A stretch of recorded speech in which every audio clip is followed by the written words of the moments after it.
বহুদিন আগে এরকম প্রতাপশালী বাচ্চার অধীনে একজন জাদুকর ছিল।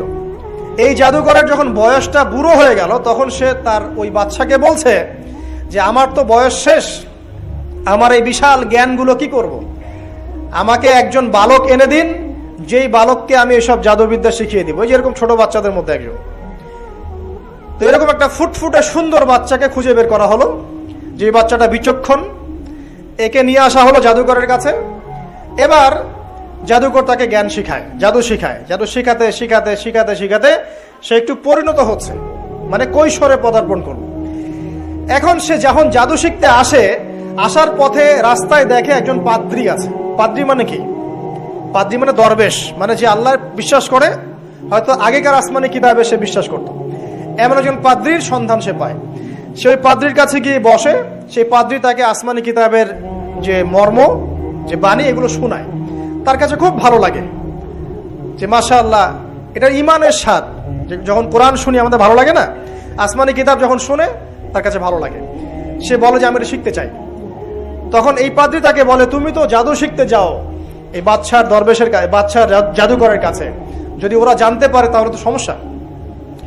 তাহলে উপায় কি? যখন তুমি ওখানে যাবে, যখন দেরি হয়ে যাবে, তখন বলবে বাসার থেকে বের হতে দেরি হয়েছে, বাসার থেকে বের হতে দেরি হয়েছে। আর আমার এখানে বসে যখন বাসায় যাবে, তখন বাসায় গিয়ে বলবে যে ওখান থেকে, ওই যে জাদুকরের কাছ থেকে আসতে দেরি হয়েছে। মানে কৌশল অবলম্বন করতে তিনি শিক্ষা দিলেন। কৌশলের প্রয়োজন আছে না? উদউ ইলা সাবিল রাব্বিকা বিল হিকমা, হিকমার দরকার আছে না? সত্য থেকে সরে গিয়ে নয়, কিন্তু কৌশল তো করার দরকার আছে। নবী সাল্লাল্লাহু আলাইহি ওয়াসাল্লাম যে হিজরত করেছেন, মক্কা থেকে মদিনা চলে গিয়েছেন, সবাইকে জানান দিয়েছিলেন, এই শোনো আমি হিজরত করছি, জানান দিয়েছেন। রাতের বেলা বের হয়েছেন, কৌশল। রাতের বেলা বের হন নাই, এবং তাকে মারার জন্য চারপাশ থেকে লোক ঘিরে রেখেছিল। এর মধ্য দিয়ে আল্লাহ রাব্বুল আলামিন তাকে বের করে নিয়ে গেছে।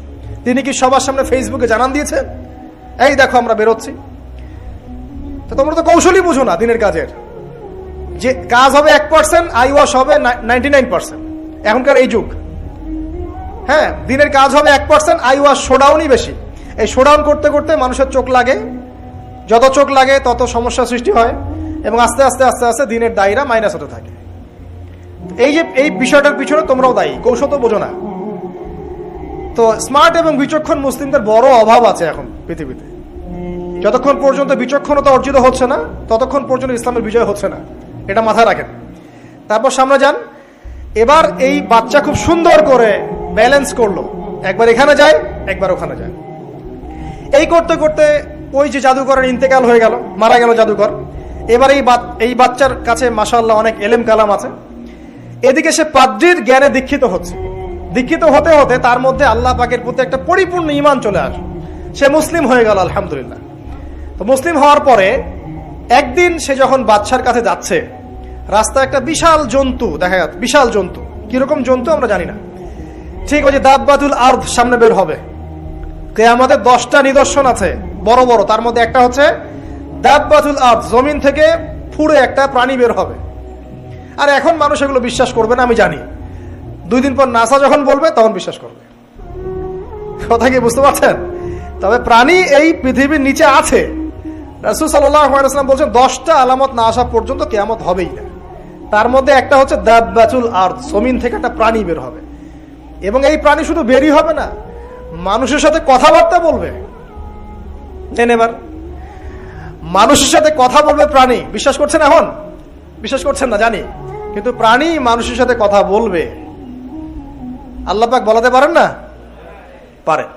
আচ্ছা, সামনে যান। ওই প্রাণী যখন দাঁড়িয়ে আছে রাস্তায়, এখন এই বালক বলছে আজকে আমি প্রমাণ করে নিব যে আল্লাহর আনুগত্যশীল ওই পাদ্রী সঠিক নাকি ওই জাদুকর সঠিক। এবার সে একটা ইট হাতে নিল, পাথর হাতে নিয়ে সে বলছে, আল্লাহ তোমার কাছে যদি ওই জাদুকরের কাজের চাইতে এই পাদ্রীর কাজ বেশি পছন্দনীয় হয়, এই ইটের আঘাতে এই জন্তুকে তুমি মেরে ফেলো আল্লাহ। এ বলেছে বিসমিল্লাহ বলে পাথর নিক্ষেপ করলো। নিক্ষেপ করার সাথে সাথেই জন্তু ডেড। তখন তার আইন আল ইয়াকিন, হাক্কুল ইয়াকিন হয়ে গেল যে হ্যাঁ, আল্লাহর কাছে এই পাদ্রীর আমলই সবচেয়ে বেশি পছন্দনীয়। তার আর মনে কোনো সংশয় থাকলো না। কিশোর মানুষ না, কতটুকুই বা বোঝেন নাই? এবার তার মধ্যে একটা ইয়াকিন চলে আসলো এবং সে পরিপূর্ণ মুমিন মুসলিম হয়ে গেল। এবার যখন সে রাজ দরবারে যায়, তার কাছে পেশেন্ট আসে, মানে একজন মানুষ এসেছে, সে বলছে যে আমার চোখে সমস্যা। সে চোখে হাত দেয়, হাত দিয়ে বলে যে আপনি আল্লাহর প্রতি ঈমান নিয়ে আসেন, আমি আল্লাহর কাছে দোয়া করব, চোখ ভালো হয়ে যাবে। এভাবে পেশেন্ট আসে, সে বলে আল্লাহর প্রতি ঈমান নিয়ে আসেন, আমি দোয়া করব, ভালো হয়ে যাবে। এভাবে আস্তে আস্তে তার নাম এবং খ্যাতি ছড়িয়ে পড়তে লাগলো। যেই তার কাছে আসে সে বলে আগে মুসলিম হন, ইমানদার হন, আল্লাহর প্রতি বিশ্বাস করেন, আমি দোয়া করব, ভালো হয়ে যাবেন। চোখ অন্ধ ভালো হয়ে যাচ্ছে, কুষ্ঠ রোগী ভালো হয়ে যাচ্ছে, হ্যাঁ, প্যারালাইজড রোগী ভালো হয়ে যাচ্ছে, আলহামদুলিল্লাহ। নবী ঈসা আলাইহিস সালাম এমনটা করেছিলেন না? আল্লাহ পাক চাইলে করতে পারেন। একদিন ওই রাজ দরবারের একজন মন্ত্রী আসছে, এবার ওই রাজার একজন এমপি সাহেব, তার চোখে সমস্যা, সে আসছে, এসে বলছে যে আমার এই চোখের সমস্যা, আমার চোখটাকে ভালো করার দরকার, তোমার কাছে কোনো ওষুধ আছে নাকি? সে বলছে যে আপনি আল্লাহর প্রতি ঈমান নিয়ে আসেন, আমি আল্লাহর কাছে দোয়া করব, আপনি ভালো হয়ে যাবেন। এবার সে আলহামদুলিল্লাহ ঈমান নিয়ে আনলো এবং সে ভালো হয়ে গেল। এই ভালো হয়ে যাওয়ার পরের দিন যখন সে আবার ওই পার্লামেন্টে গিয়েছে আর কি, ওদের তৎকালীন রাজদরবারে, এবার রাজা ওকে দেখে বলছে যে তোমার তো চোখ অন্ধ ছিল, কিভাবে শেফা লাভ করলে? তো সে বলে না কিভাবে শেফা লাভ করলো, সে বলতে চাচ্ছে না, কারণ সে আজ করছে যে বললে সমস্যা হবে। এক পর্যায়ে তাকে খুবই পিটুনি দেওয়া হচ্ছে, রিমান্ডে নিয়ে গিয়ে কঠিন মাইর দেওয়া হচ্ছে। এক পর্যায়ে সে মারের যন্ত্রণা সহ্য করতে না পারে বলে ফেললো যে ওই বাচ্চা, তার কাছে গিয়ে আমি আরোগ্য লাভ করেছি এবং সে আমাকে বলেছে যে তার রবের প্রতি ঈমান নিয়ে আসতে, তাহলে আমি শেফা লাভ করব। এই বাচ্চা এখন বলছে ফেরাউনের মতো যে আয়না রব্বুকুমুল আ'লা, আমি তো তোমাদের রব। নমরুদের মতো, আমি তো তোমাদের রব, আমি তো জানি না যে আমি ছাড়া তোমাদের কোনো ইলাহ আছে। এবার এই লোকটাকে হত্যা করা হলো, এই এমপি সাহেবকে হত্যা করা হলো, বিকজ সে ঈমান নিয়ে আসে। এবার সেই বালককে ডেকে আনা হচ্ছে, বলা হচ্ছে বলো তুমি নাকি তোমার রবের নাম দিয়ে মানুষের ট্রিটমেন্ট করা শুরু করেছো। তখন সেই বালক বলছে হ্যাঁ, আমি এক আল্লাহর প্রতি বিশ্বাস করি এবং তার রাসূলের প্রতি বিশ্বাস করি, তার প্রেরিত আসমানি কিতাবে বিশ্বাস করি। এখন রাজা বলছে আমি ছাড়া তোমাদের কোন ইলাহ আছে আমি তো জানি না। এই সৈন্যবাহিনী শোনো, এই বালককে ধরো, ধরে নিয়ে গিয়ে উঁচু পাহাড়ে নিয়ে যাও, ওখান থেকে ফেলে দাও। কথা বুঝতে পারছেন? এবার তাকে নিয়ে যাওয়া হলো, ক্রস ফায়ার দেওয়া হবে, এবার উপরে নেওয়া হয়েছে, একদম পাহাড়ের উপরে। এবার ওই বালক উপরে উঠে একটা দোয়া করছে, এই দোয়াটা সবাই শিখে নেন।